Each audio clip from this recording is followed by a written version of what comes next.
Tributamos a Deus o peso da honraria que lhe é devida, pela gloriosa oportunidade de mais uma manhã facultada a todos nós outros, onde a partir desse instante vamos navegar em mais uma partícula deste vasto, glorioso e poderoso oceano que é a poderosa e inerrante Palavra de Deus, cuja manhã, uma manhã intitularizada como manhã teológica, onde vem abençoando muitas pessoas, emprestando um pedacinho do seu tempo para ouvir, familiarizar, e não apenas isso, compartilhar com muitos outros também para serem abençoados.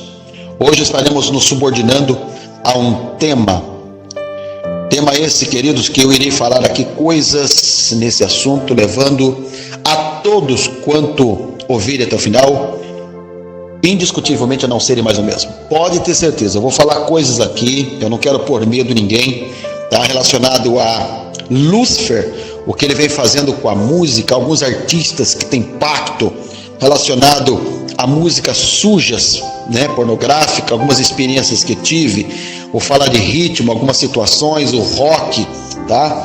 O lado satânico, satanismo, símbolo, algumas coisas pesadas eu vou estar revelando nesse assunto de hoje aqui, cujo assunto eu vou me subordinar ao tema falando sobre louvor, único ministério eterno, ok? Para tanto eu vou tomar em mãos o exemplar da Bíblia Sagrada e vamos para uma apreciação da mesma, pegando aqui dois textos, Salmo 96 e 9, depois Salmo 150, verso 6, ok? Salmo 96 e 9, a Bíblia diz assim: adorai ao Senhor na beleza da santidade, tremei diante dele todos os moradores da terra, todos, desde o preto, branco, alto, baixo, sábio, ignorante, bonito, feio, homem, mulher, o velho, a criança, governado como governador, todos adorem, louvem, glorifiquem, celebrem ao Senhor na beleza da santidade. Tremei diante dele todos os moradores da terra. Agora vamos para o Salmo 150, verso 6. A Bíblia diz: tudo quanto tem fôlego, louvem ao Senhor. Louvai ao Senhor. Queridos, para eu chegar a falar exatamente o que eu vou falar, onde não tenho por objetivo assustar ninguém, mas são verdades pelas quais temos que falar, eu vou ter que pegar um pouco antes e preparar vocês relacionado ao assunto, pela qual será de um peso de grande edificação espiritual, beleza? Ok. Inicialmente devo dizer a todos vocês que às vezes eu tenho observado algumas pessoas que ao subir no altar, às vezes vai dar uma palavra, uma saudação, pregar, e utilizam em dizer: meus amados, abra aí a Bíblia no livro de Salmo, capítulo. Meu querido, Salmo não é capítulo. Eu vou deixar uma dica aqui, beleza? Já que é uma manhã teológica, né? Eu quero que vocês entendam que o sol quando vem para todos, a chuva quando vem para todos. Aquilo que Deus me fez sabedor, eu não vou guardar comigo. Nós temos como objetividade instruir as pessoas através dessas manhãs. Então, Salmo não é capítulo. Não, pastor, não. Por quê? Porque o livro de Salmos, ele é um livro de cânticos, né? O livro de Salmos é uma coletânea de cânticos presente, né, na Bíblia hebraica, ok? Há quem diga também que Davi foi o escritor de Salmos, lembrando aqui, colocando uma ressalva, que não foi apenas Davi. Na maioria dos salmos, sim, composto por Davi, mas também salmos compostos por Moisés, por Salomão, né? Tem os salmos compostos pelos filhos de Corá, os filhos de Asaf, Etã, e inclusive muitos salmos onde não sabemos sobre o autor, ok? Todavia, o livro de Salmos é um livro rico, né, no sentido de nos nortearmos relacionado à questão da adoração, puxando-nos para o campo da adoração. Então, se eu abrir um parênteses aqui para uma pergunta, para uma interrogativa sobre o que seria adoração, gente, não vá fazer confusão em dizer que a adoração se limita apenas em cair, levantar, pular, bailar, nada disso. A definição mais sintetizada e resumida da adoração, ela se define como em 4 pilares. A adoração se define como culto, honra, reverência e homenagem. Não é exatamente sobre esse assunto da adoração que eu vou entrar, porque eu tenho um tema da Manhã Teológica, que você pode procurar, né, que você vai ver lá, da Manhã Teológica, falando somente sobre adoração, beleza? Então não é sobre exatamente isso que eu vou falar, mas eu vou entrar por aqui para chegar ao alvo desejado, beleza? Então é culto, honra, reverência e homenagem. Então, para a gente entender um pouco mais isso, nós temos que entender também que existem 4 etapas do desenvolvimento da adoração. Primeiro, os patriarcas, os senhores sabem tanto quanto eu, que construíam altares oferecendo sacrifício. Hoje ninguém mais faz isso, já passou. Então vem em seguida o quê? Em seguida vem a adoração no tabernáculo e no templo, com um sistema completo de sacrifício, onde o sumo sacerdote entrava uma vez no ano para fazer expiação pelos seus pecados, né? E pelos pecados dos demais. Já passou isso também, né? Passou. E depois veio o que? Veio a era daquela adoração nas sinagogas, que veio durante o cativeiro. Passou, e hoje estamos nessa 4ª etapa, que é conhecida como a era da adoração cristã. Pastor, o que é e como se define a adoração cristã? A adoração cristã, ela se define em 7 itens, se compõe de pelo menos 7 itens. Resumidamente, vamos passar aqui de pincelada e de palhinha, tá? Onde eu vou ficar com um deles. Eu só vou falar os 7, mas vou pegar um deles. Então, em cada ponto que eu falar agora desses 7, dá para gerar uma manhã teológica, tá bom? Mas eu vou pegar um deles. Nessa era da adoração cristã, queridos, faz parte o quê? A pregação, tá? Um dia nós vamos entrar aqui. Eu já cheguei da aula de homilética em alguns momentos aí, e eu vou fazer uma pequena correção em alguns pontos de pessoas que fazem uma salada sobre esse assunto aqui. Até porque pregar uma coisa e pregar adorando é outra. O segundo ponto que se compõe da era da adoração cristã é a leitura da Bíblia. Terceiro, a oração. Quarto, oferta, tá? Quinto, batismo. A sexta, a ceia. E o sétimo, louvor. E é sobre ele que eu vou falar, louvor. Bom, não sei se é do conhecimento de vocês que todo louvor é para adorar a Deus. Todavia, não é toda música que é de louvor. Ué, pastor, não. Se você pegar, por exemplo, o hino 15 da harpa cristã, muito conhecido aí pelos assembleanos, até porque eu abro um outro parênteses para dizer que eu tenho uma apreciação por esses hinos da harpa cristã. É lindo, né? Ele começa dizendo o seguinte: ó, com cego andei e perdido vaguei. Então ele é um hino evangelístico. Foi na cruz. Ele é um hino, gente, evangelístico, tá? Então quando a gente aborda acerca do louvor ou da música, nós temos que pensar em pelo menos 4 características do louvor. 4. Número 1. O louvor, ele é o único ministério eterno. Um dia eu vou parar de pregar, gente. No céu não precisa pregar. Um dia quem pastoreia vai parar. No céu não precisa pastorear nada, né? No céu precisa fazer missões, evangelizar. Agora, louvor é o único ministério eterno, tá? Segunda característica do louvor, ele é um remédio para a nossa alma. Por exemplo, Tiago 5:13, a Bíblia diz assim, ó: está entre vós alguém aflito? Faz o quê? Ore. Está alguém contente? Cante louvores. Para quem não sabe, ora, quem é que não sabe que a música, meu querido, ela te leva no túnel do tempo? Você começa a cantar, você começa a lembrar de quem?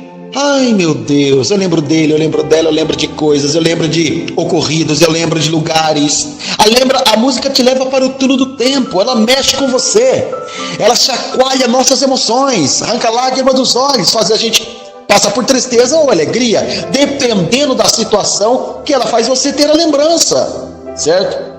Terceira característica da música, ela é literalmente um método de louvar a Deus. Ora, quando você desfolha a Bíblia, uma das coisas que você vai descobrir é que Deus, Ele é Senhor dos exércitos. Veja que a expressão está no plural e não no singular. Por quê? Porque Deus não é Senhor de um exército e dois, porque a lógica me diz que Ele tem mais de um exército. Então a pergunta é, pastor, quantos exércitos Deus tem? Eu vou lhe citar 4. 4 exércitos poderosos, adoradores. O primeiro é o exército angelical.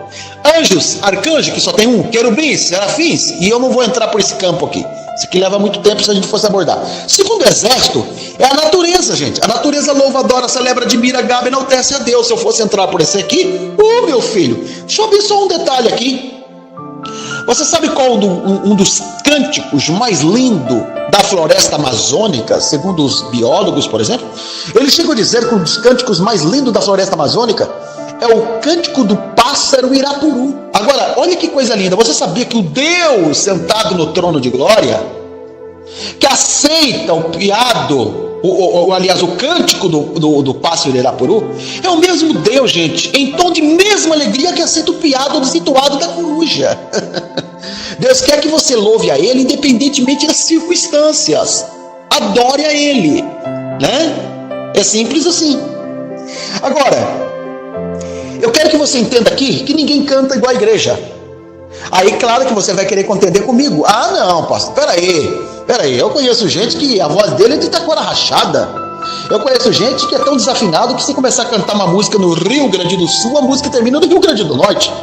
Eu conheço gente, pastor, que se cantar tomando banho, até o pinico sai do banheiro, bate a porta, manda parar. Eu sei, meu filho, eu concordo. Só que você tem que entender pelo âmbito espiritual que ninguém canta igual a igreja. Canta não, meu filho. Peraí, vem cá.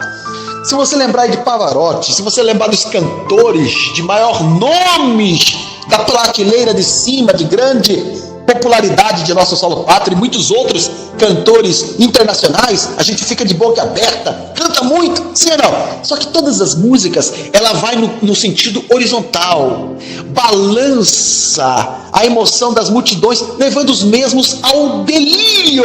Todavia, quando você pega um crente mais simples que possa ser, quando este começa a louvar, mas cujo louvor é arrancado da alma, essa música não vai na horizontal, ela vai no vertical e consegue atingir aquele que está lá no trono, sentado no alto, sublime, grande, inexplicável trono de glória, quando mesmo se curva para baixo e Deus parece que está como se estivesse dizendo: você, meu filho, você quando canta, você canta e me encanta. É isso que eu quero que você entenda, que cantar é uma coisa, louvar é outra coisa, entendeu bem? Agora, uma quarta característica do louvor, depois de eu saber que o louvor é o ministério eterno, o remédio para a alma, o método de louvar a Deus, ele também é uma arma que protege e defende. Quer que eu te dou uma dica? A Bíblia diz que quando o rei Josafá familiariza com uma notícia que vem como impacto para sua alma, acerca de um exército que vem como areia do mar para os exterminar, ele recebe uma instrução por intermédio, né, de uma pessoa pela qual Deus utiliza para o instruir acerca do que o mesmo deveria fazer. Faça o seguinte, a coisa mais simples que você possa imaginar: ele começa a pregoar o jejum e, da medida que ele é instruído por Deus, ele faz exatamente o quê? Para combater os que vinham para exterminar o exército de rei Josafá, ele simplesmente coloca os cantores na frente e os mesmos vão fazendo o quê? Simplesmente uma musiquinha tão simples, curtinha, e eles vão cantando: louvai o Senhor porque a sua benignidade dura para sempre. Volta: louvai o Senhor porque a sua benignidade dura para sempre. Volta: louvai o Senhor porque a sua benignidade dura para sempre. E os inimigos, eles começaram a guerrear entre eles, confrontar entre eles, e rei Josafá saiu vencedor. Entendeu o poder do louvor, querido? Não obstante isso, dá para lembrar de Paulo e Silas? Paulo e Silas, quando entraram na Filipos, a cidade ali foi uma das primeiras cidades da Europa evangelizada por Paulo, acompanhado de Silas. Meu querido, depois de repreender o demônio da adivinhação no corpo de uma jovem que arremessava um peso de lucratividade para a cidade, a revolta veio. Não vou ter tempo de falar 7 coisas que acontecem com Paulo e Silas, mas agora estão presos, a Bíblia diz, perto da meia-noite. Atos 16, 25, tá? Começaram a louvar a Deus, orar e louvar, e Deus proporciona um grande terremoto e as cadeias se arrebentaram, querido, tá?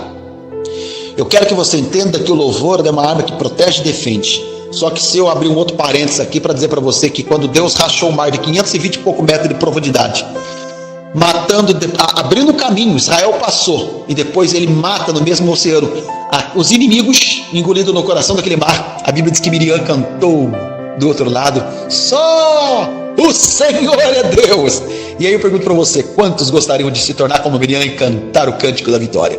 Todo mundo vai dizer: Pois é, querido, mas eu não queria que você se tornasse como Miriam, não, porque Miriam cantou um cântico certinho no lugar erradinho. Ela cantou depois que o mar abriu. Eu quero ver cantar aí na sua situação com o mar fechado. É aí que Deus se alegra ao olhar para você, fazendo com que você entenda o seguinte: Deus olha e fala: meu filho sabe que eu sou um Deus imutável. O que eu fiz lá eu faço aqui, eu abri lá eu abro aqui, eu resolvi lá eu resolvo aqui. Entendeu, meu querido? Deus não muda. Cante, independentemente da situação. Todavia, eu vou falar agora de um inimigo perigosíssimo da música. Quem é ele, gente? Ele é Lúcifer. Quem é Lúcifer? O nome é de uma origem latina que significa portador de luz, ou aquele que brilha, tá? Eu tenho um estudo da Manhã Teológica que eu falo sobre principado e potestade, hostes espirituais, que eu detalho um pouco sobre ele, tá? Então, da vulgata, do vocábulo latino, né, para um dos vários nomes dele, sendo não apenas Lúcifer, mas sendo Satanás, né, que significa inimigo, sendo diabo, sendo demônio, e aí vai. Então, no caso de Lúcifer, antes de ser expulso do céu, tá, conforme ele, Isaías 14:12, quem era ele? Um querubim ungido, de um brilho, de uma luminosidade, que tinha conexão diretamente com a área musical, tá? Ele foi expulso, né? Na medida que ele quer tomar aquilo que Deus não dá, não divide, não empresta para ninguém, que é a sua glória, sua soberania. Agora vamos pensar exatamente hoje. Quem é esse inimigo, gente? Lúcifer, ele ataca diretamente a música por saber o quê? Que é um único ministério eterno, que é um remédio para a alma, e a Bíblia diz em João 10:10 que ele veio para matar, roubar e destruir, né? Se é um método de louvar a Deus, não tenha dúvida que ele vai tentar destroçar isso. Se é uma arma que protege e defende, ele vai desarmar você, ele vai tentar fazer de tudo para fazer você perder a guerra, atacando exatamente o que ele vem atacando, que é a área musical. E eu vou começar por aqui, sem tapar o sol com a peneira e sem precisar espiritualizar o que eu vou começar a falar daqui para frente agora, tá? Eu não posso me tornar psicótico, neurótico e doente emocional para espiritualizar tudo. Quantos aí não se lembra de músicas lindas, belas, bonitas, que eram músicas na boca, por exemplo, de Roberto Carlos, na música, por exemplo, de Roupa Nova, na boca de, por exemplo, Nelson Gonçalves, né? Outros músicos tantos que explodiram em nosso solo pátrio, até de conhecimento a nível internacional, cujas músicas eram música dotada de poemas, poesias, melodias, falando e mencionando acerca do amor, acerca de coisas românticas. Meu querido, eu lamento, senhoras e senhores, em dizer que a situação hoje é um pouco mais embaixo. Um camarada tem a coragem de encher essa caixa cefálica, essa faculdade mental, de tudo quanto é pornografia, promiscuidade e imoralidade. Rancadamente joga no papel e dá uma nota musical. E são o quê hoje, queridos? São o quê? Hoje nós temos aí, desde aquela imundícia, desde aquela pornografia, daquela nojenta, daquela nojeira, daquela fossa, da dança da garrafa, induzindo a criança à praticidade da sexualidade. Depois vem a era do tchan, tapinha não dói, bonde do tigrão, né? Eguinha do pocotó, esfrega, solta as cachorras, o tal do crau, não sei que porcaria é essa aí, uma pornográfica de Anitta, e aí vai, verdadeiras nojeiras de músicas contaminadas, infectadas de tamanhas pornografia. Agora calma aí que eu vou sentar uma aqui para vocês agora, mentalizar comigo. Quem é que nunca chegou a pegar um bebezinho, virar para ele, chacoalhar o mesmo e devagarzinho cantar na, que a cuca vem pegar? Queria perguntar para você, queridão, quem é essa cuca aí? Porque a música ainda continua dizendo: papai foi na roça, que a mamãe no cafezal. E a criança tá com quem? Com a cuca. Tipologia do que mesmo seria essa cuca? Se você acha que eu estou exagerando alguma coisa, calma que eu vou lembrar você de uma outra musiquinha. Lembra dessa aqui? Boi da cara preta, pega essa criança que tem medo de quê? Careta. Para quem não sabe, o boi da cara preta é o nome de uma entidade da Umbanda. E você acha que eu estou exagerando? Então segura um pouco aí, que nós vamos navegar um pouco mais fundo agora. Eu tenho uma apostila onde eu falo de mais de 70 desenhos, e o tema da apostila é: o que está por detrás dos desenhos que seus filhos estão assistindo? Onde eu falo do perigo das mensagens subliminares, onde um deles que eu abordo ali é os backyards, tá? Os backyards. Gente, se você assistir esse desenho, é de uma inocência tão grande. Eles vêm chacoalhando o corpinho assim. Você não vê maldade, gente. Só que na apostila, na antepenúltima página, eu faço uma revelação de 2 músicas satânicas que invocam o diabo dentro da sua casa sem que você perceba, tá? Olha, eu vou falar aqui de uma moça. Eu sei que muita gente vai se assustar. A Xuxa, por exemplo. Uma vez uma pessoa falou: pastor, mas eu não tenho medo. Meu filho, mente no céu para ser espiritual, mas o pé no chão para falar. Eu vi e ser guiado pela voz da racionalidade. Segundo dos maiores bruxos, tá? Que por sua vez prestou muito serviço para a Globo, que é essa rede de esgoto de televisão. Hoje ele é um ex-bruxo, não é verdade? Chegou a expressar o seguinte: que Xuxa, com 3 pactos, sendo literalmente proibida a mencionar o nome de Jesus. Claro que alguém vai dizer: ah, pastor, mas ela fala o cara lá de cima. E quem disse pra você que essa igreja adora o cara lá de cima? Você tá maluco, meu irmão? Tá maluco, minha amiga? A igreja adora, louva, celebra, admira, gabe, enaltece e presta adoração àquele pela qual está acima do cara lá de cima. Entendeu bem?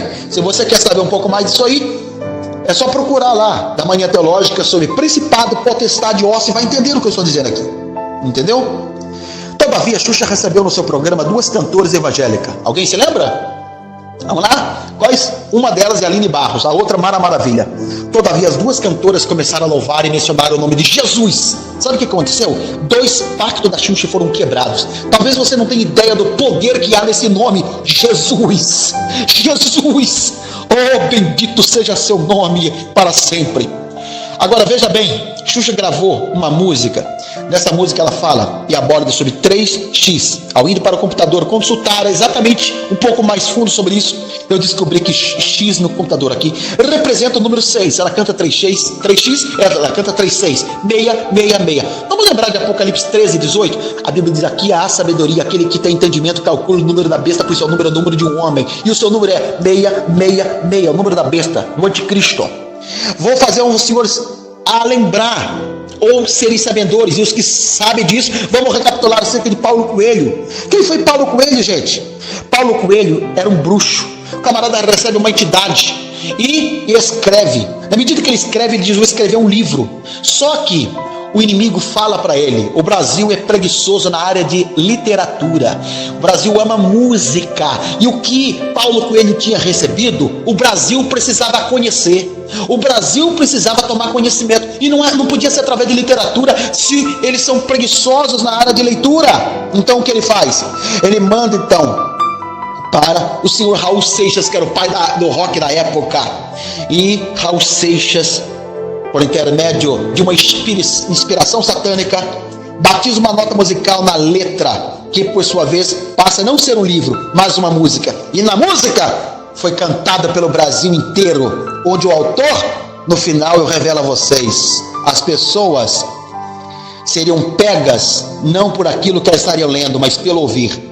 E ele começa a dizer: eu nasci há mais de 10.000 anos atrás. Olha o que a letra diz: e não tem nada nesse mundo que eu não saiba.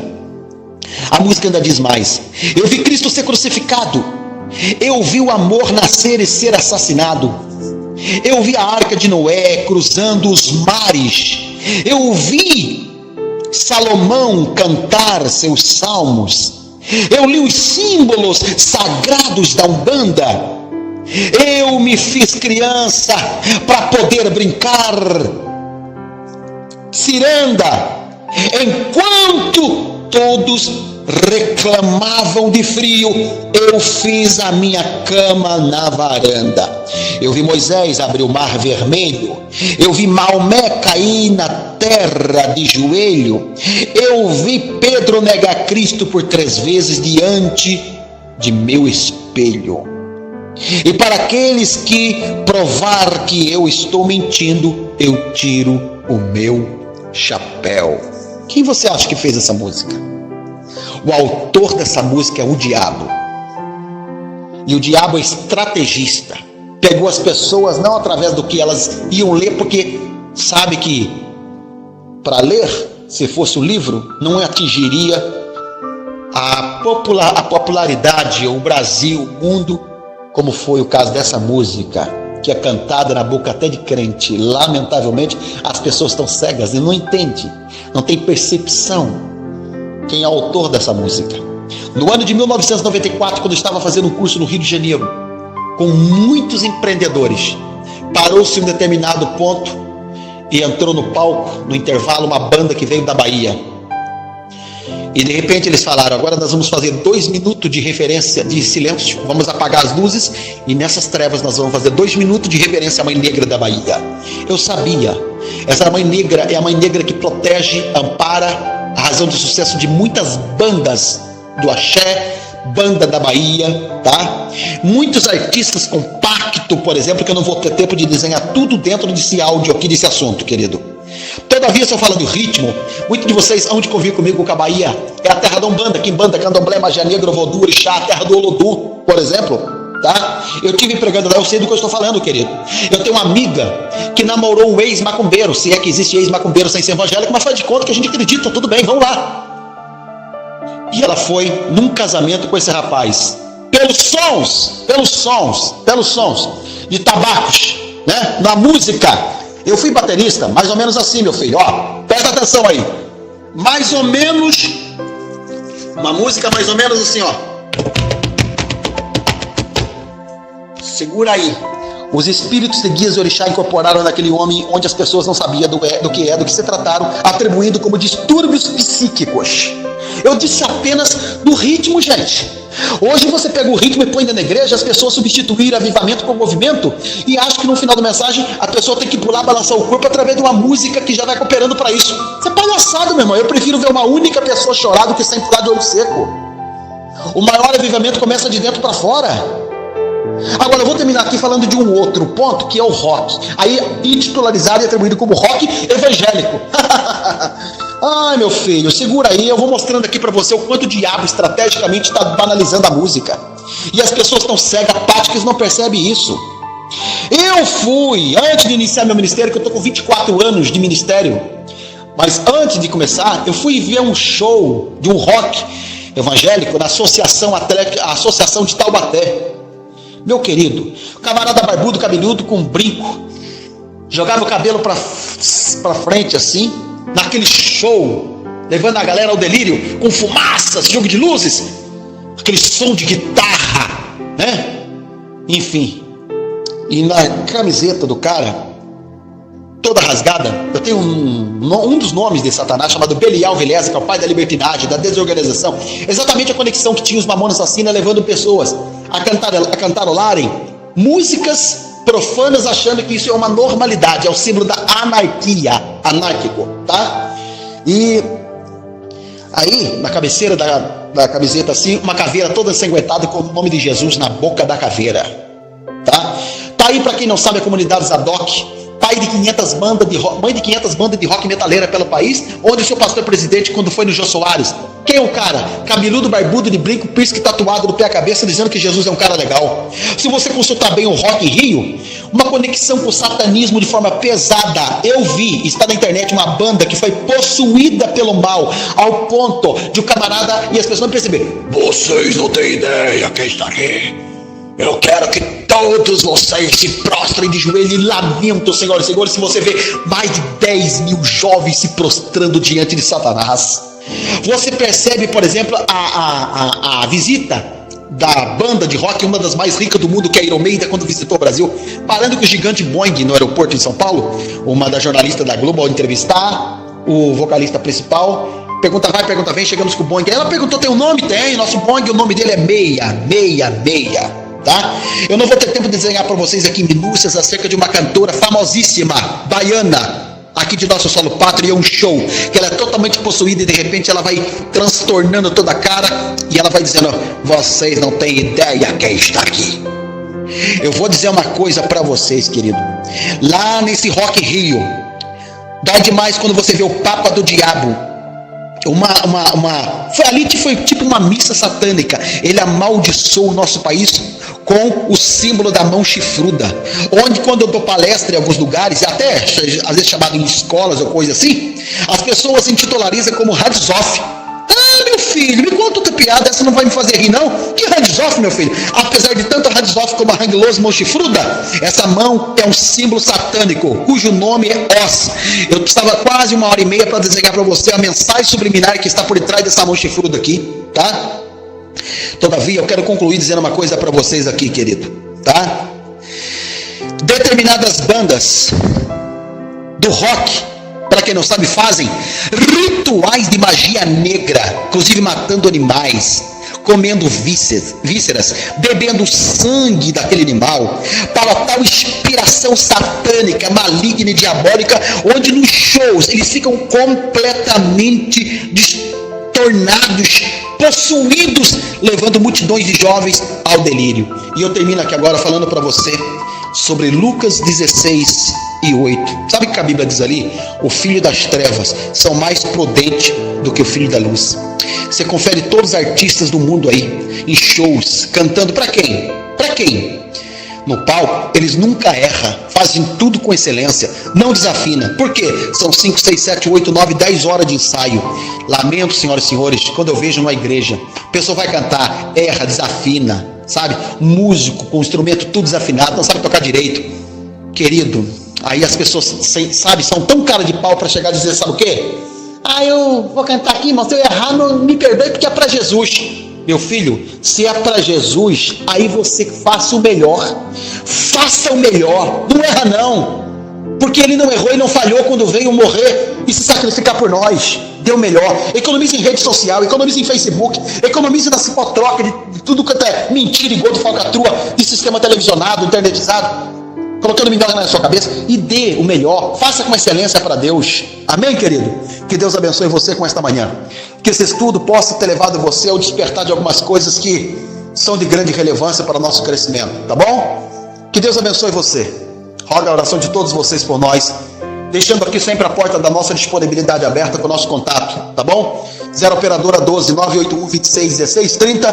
Que Deus abençoe a sua semana com muita prosperidade e até domingo que vem com mais uma manhã teológica, querendo Deus. Forte abraço.